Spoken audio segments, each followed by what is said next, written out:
Welcome to The Explainer. We are absolutely thrilled to have you with us today as we unpack some, honestly, truly fascinating shifts happening right now in the mobility landscape.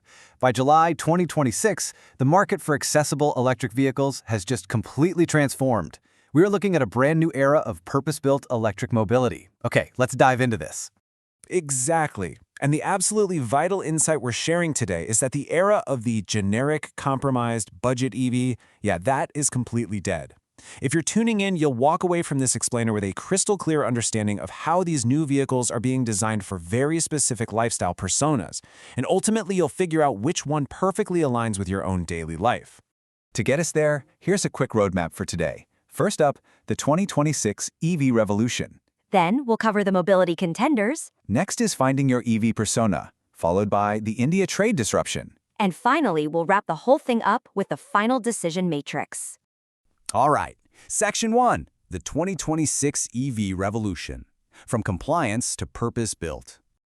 So, we're seeing a market, and this is particularly true in the highly competitive Italian market, that has definitively matured. Accessibility? It's no longer just some distant future goal, it is literally the primary competitive battleground for manufacturers today. That's right. Manufacturers have finally moved past what we call generic compliance, where affordable EVs were basically just stripped down, worse versions of expensive cars. Now we're in the era of purpose-built mobility. Automakers are creating highly specialized solutions that target specific lifestyle niches. It's a hyper-competitive segment where brand identity and specialized utility matter just as much as the actual price tag. Moving right along to Section 2, the mobility contenders. The data behind the drive. Let's look at the key vehicles shaping this landscape, specifically focusing on the fiercely contested space under the €21,000 mark. Now, what's really interesting here is right in the middle, the Leapmotor T03. What's absolutely incredible about it is how it completely disrupts the traditional price-to-specification ratio. I mean, for €18,900, it offers 95 horsepower and a 37.3 kilowatt-hour battery. It completely challenges the old industry assumption that entry-level pricing means you just have to settle for low performance. Meanwhile, you've got the Dacia Spring defending the absolute floor at €17,900, and European legacy brands like Renault and Citroën strategically pricing themselves right in the mix. Which brings us to Section 3, finding your EV persona, matching tech to lifestyle. Because raw specs, they really only tell half the story. The true value comes from understanding the philosophy behind each vehicle's design and how that actually translates into your daily life. So let's break down these distinct lifestyle approaches. First up, the Dacia Spring at €17,900. This car represents the essentialist approach. It is the absolute cheapest entry point into the electric world, built around extreme rationalism and total minimalism. Exactly. The essentialist buyer views a car purely as a point-to-point transit tool for the daily commute. Nothing more, nothing less. By using a lightweight chassis, a smaller 24.3 kilowatt-hour battery, and just stripping away unnecessary gadgets, the Spring offers the absolute lowest cost of operation. If your commute is totally predictable and you just want to eliminate fuel costs, why on earth would you pay for features you'll literally never use? It's for the buyer who wants proven mechanics and extreme efficiency without any frills. Now moving to a completely different mindset, we have the Leapmotor T03. This one targets what we call the pragmatic tech buyer. This is for the highly analytical consumer who absolutely refuses to equate affordable with under-equipped. Right. The pragmatic tech buyer evaluates a purchase by the density of features per euro spend. And the Leapmotor? It totally delivers. It packs premium hardware like four-wheel disc brakes and integrated advanced driver assistance systems, or ADAS, into an €18,900 price point. It's an incredibly aggressive value multiplier strategy. It gives you safety and performance usually reserved for much higher segments, ensuring you get the absolute maximum yield for your investment. Then we shift gears to the Renault Twingo E-Tech, priced at €19,500.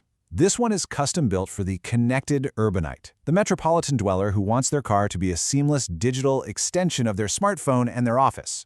For this buyer, their car is really just another node in their entire tech ecosystem. And this brilliantly illustrates how connectivity is now seen as a crucial service. The Twingo's secret weapon here is the OpenR Link system, which is a native Google automotive environment. Listen, seamless software integration is now just as critical a specification as battery size. It reduces tech friction and gives the urban driver a totally stress-free digital experience, all backed by the reliability of a massive European service network. Finally, let's compare two models catering to buyers wanting maturity and space beyond the city limits. First, the Citroën EC3, at 18,900 euros, focuses on accessible comfort.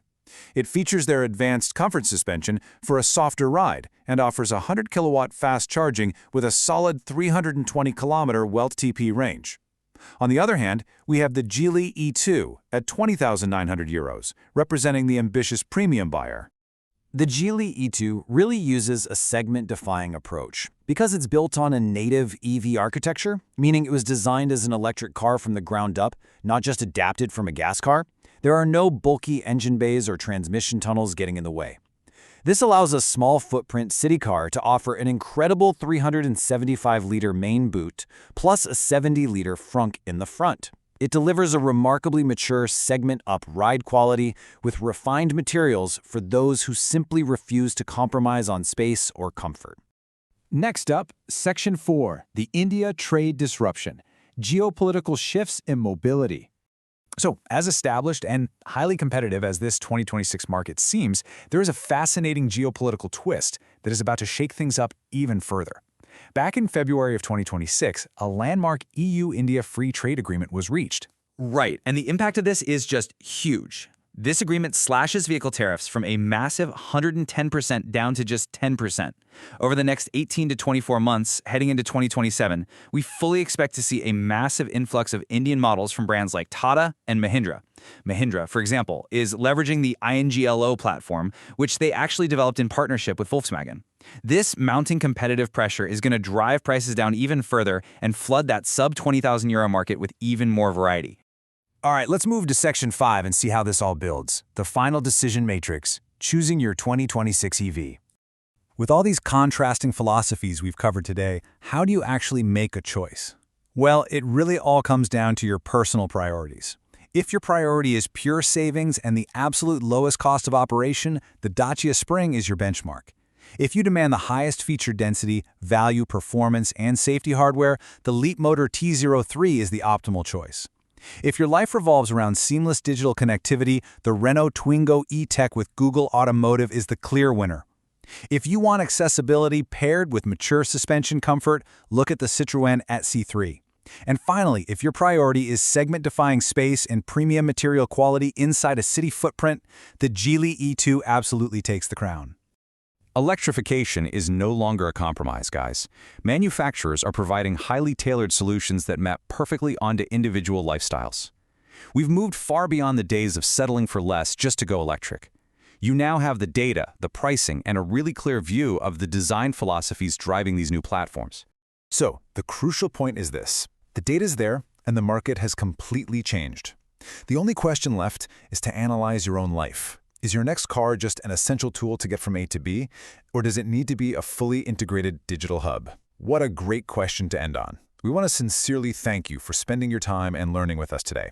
We hope this breakdown of the 2026 EV landscape gave you some great insights and real value. If you enjoyed this explainer, please consider buying us a coffee at the link below. It really truly helps us keep diving into these complex topics. Thanks again for tuning in, and we'll see you next time.